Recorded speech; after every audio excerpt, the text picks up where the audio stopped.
একটি নারী তাকে যেভাবে শ্লীলতাহানির মুখোমুখি হতে হচ্ছে, শ্লীলতাহানির শিকার হতে হচ্ছে, এমনকি আপনার যে কিনা শ্লীলতাহানি করছে তাকে মব গিয়ে থানা থেকে বের করে এনে কোর্টে গিয়ে ফুলের মালা দিয়ে তাকে বরণ করা হচ্ছে।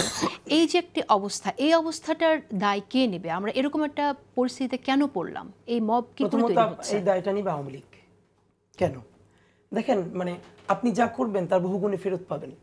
এই যে বাংলাদেশের মানুষগুলোকে রাষ্ট্রে তাকে ন্যূনতম শরিকানা না দিয়ে তাকে এত কর্নার করা হয়েছে, সে ধরে নিয়েছে সে যেহেতু তার কোনো ভাষা নাই, যেহেতু রাষ্ট্রে তার মালিকানা শরিকানা নাই, সুতরাং রাষ্ট্রের অথরিটিকে সে ওন করে না এবং সে যা ইচ্ছে তাই করতে শুরু করে।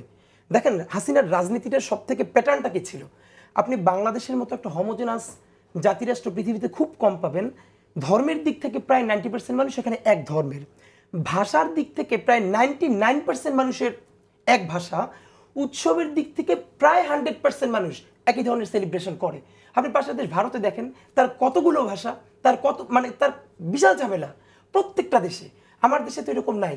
তো এত মিল থাকা সত্ত্বেও তার নিজের রাজনীতিটাকে, নিজের ক্ষমতাটাকে সে পাকাপোক্ত করবার জন্য ডিভাইড অ্যান্ড রুলটা এমনভাবে করেছে, ডানকে বানিয়েছে আরো ডান, চরমপন্থী ডান, বামকে ডানি প্রথমে বানিয়েছে শাহবাগী নিয়েছে বুঝিয়ে, যারা একটু ইনসাফের পক্ষে ছিল তারা পরে ভুল বুঝে তবা করে চলে গেছে, বাকিদেরকে আরো বাম, তারপরে একদম মানে চরমপন্থী বাম। এর মানে মাঝখানে যে কিছু মধ্যমপন্থী বাংলাদেশপন্থী মানুষ, এদেরকে রাষ্ট্র থেকে নাই করে দেওয়া হয়েছে।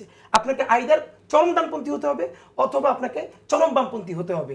কিন্তু কিছু মানুষ যে আমি বাম ঘরানার হয়ে, আমি ডান ঘরানার হয়ে একসাথে চা খেতে পারি, একসাথে কথা বলতে পারি, মানে এমন অভিযোগ আছে যে হয়তো কেউ বামপন্থী রাজনীতি করে না, কিন্তু তার বন্ধু বান্ধব বামপন্থী রাজনীতি করে, সে এমন কারোর সাথে কথা বলেছে, তার দাড়ি টুপি আছে এবং আন্তরিকভাবে কথা বলেছে, এই জন্য তাকে তার ফোরামে জবাব দিতে হয়েছে যে এমন সিম্বলের মানুষের সাথে তার কথা কিসের। আবার এমন হতে পারে ডানপন্থী গ্রুপের সাথেও, যেরকম বাম ঘরানার মানুষের সাথে তোমার এত সখ্য কিসের। তো এই জিনিসটা করেছে কে? করেছে আওয়ামী লীগ। এই তার রাজনীতিটাকে শতভাগ ডিভাইড অ্যান্ড রুল করে করে করে করে করে হাজারটা গ্রুপ তৈরি করে দিয়ে তারপরে সে তার রাজনীতিটা পাকাপোক্ত করতে চেয়েছে। আমি আপনাকে একটু টাচ করি ফাঁকে, ভাই যেটা বলেছিলেন, তাহলে ওইটা সত্যতা যাচাই করেই প্রথমে হলো যে এই যে গত মঙ্গল শোভাযাত্রাগুলোতে ঢাকার আরবান মিডল ক্লাস অংশ নিয়েছে, এটা তো সত্য। আর এইবারের আনন্দ শোভাযাত্রার চরিত্রগত পার্থক্য হলো আরবান মিডল ক্লাস একা অংশ নেয় নাই, তার সাথে যেই গ্রামের ছেলেটা এখনো বাবা কৃষক, সে ঢাকায় তাকে ধান বেচে টাকা পাঠায়, সেও অংশ নিয়েছে স্যান্ডেল পরে। এর মানে আরবান মিডল ক্লাসের 1 টাকায় বাংলাদেশ চলে না। আচ্ছা, ঠিক আছে, কিন্তু আমি আগের জায়গায় ফিরে যাই। আপনি যেটা বললেন যে এই মবের দায় নেবে আওয়ামী লীগ সরকার। এখন তো আমি বুঝতে পারছি যে আপনি যেটা বোঝাতে চাইছেন যে ডিফারেন্সটা যেভাবে বেড়ে গেছে, দূরত্বটা যেভাবে বেড়ে গেছে, এখন তো তাদের রাইট প্রকাশ করার, তাদের কথা বলার স্কোপটা তৈরি হয়ে গেছে। তাইলে আপনার এইভাবে নিজেদের হাতে তারা অস্ত্র তুলে নেবে কেন? এইভাবে শ্লীলতাহানি করবে কেন? এবং তাদেরকে উস্কে দিচ্ছে কারা? এই মব যে তারা ডাকলে পরে চলে আসছে, এরা কারা আপনারা কি জানেন? এখন দেখেন, আমি যেমন আপনি যেটা আগে বলছিলেন যে একজন ঢাকা বিশ্ববিদ্যালয়ে আমাদের এক বোনকে সে শ্লীলতাহানি করলো, তারপরে তাকে থানায় একটা গ্রুপ ছাড়াতে গেল এবং আমরা খুব মানে হতাশ, মানে কি আমরা হতবাক হয়ে গেছি যে তাকে পরের দিন যখন কোর্ট থেকে জামিন দেওয়া হলো, তার মাথায়, তার কিন্তু গায়ে পাঞ্জাবিও নাই, তার মাথায় একটা পাগড়ি পরিয়ে দেওয়া হলো এবং ভীষণ বাজেভাবে তার হাতে কোরআন শরীফ দেওয়া হলো। আপনি এবার ভাবেন তো, আপনি একজন নারী হিসেবে আপনি দেখছেন একটা ছেলে গ্রেপ্তার হয়েছে, যেই ছেলেটার অপরাধ কি একটা মেয়েকে বলেছে যে আপনি এরকম কাপড় চোপড় পরেছেন কেন, বা এরকম একটা কিছু, এর মানে সে তো অপরাধ, সে আরো বাজে মন্তব্য করেছে, এখানে আমরা বলছি না। এরপরে তাকে ছাড়িয়েই শুধু আনে নাই, তাকে বের করে কোরআন শরীফ হাতে দেওয়া হচ্ছে। মানে কোরআন শরীফের কি রিপ্রেজেন্টেশন হচ্ছে? মানে একজন নারী, সে যখন দেখছে যে নারীদেরকে যে হেনস্থা করে, তাকে শুধু সেলিব্রিটি করা হয় না, তার মাথায় পাগড়ি দেওয়া হয়, তাকে কোরআন শরীফ দেওয়া হয়, তার কাছে কি মেসেজ যায়?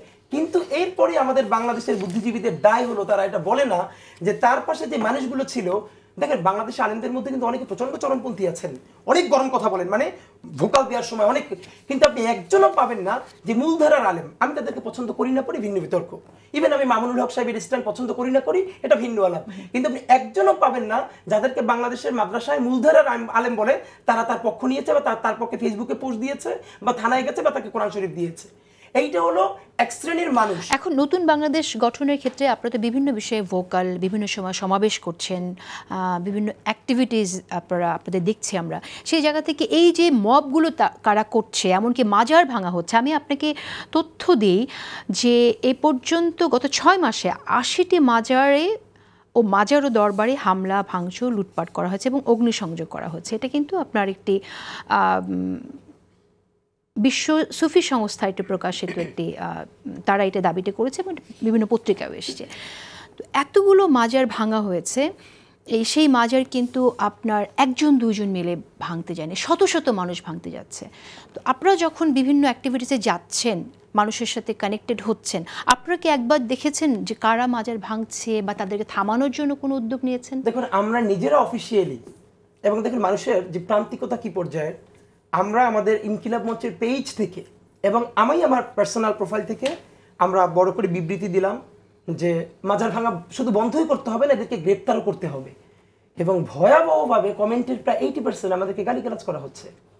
এখন সেটা ফেক আইডি অনেক হোক, যেটাই হোক, মুশকিলটা হলো এই কাজগুলো যারা করে তারা এখন জানে যে একদম মানে কোট আন কোট ওই অর্থে খুবই কঠিন একটা সরকার দেশে এখন করে না। যেমন আমি আপনাকে বলি, বাংলাদেশের লোকাল থানাগুলোর এখন অবস্থা কি।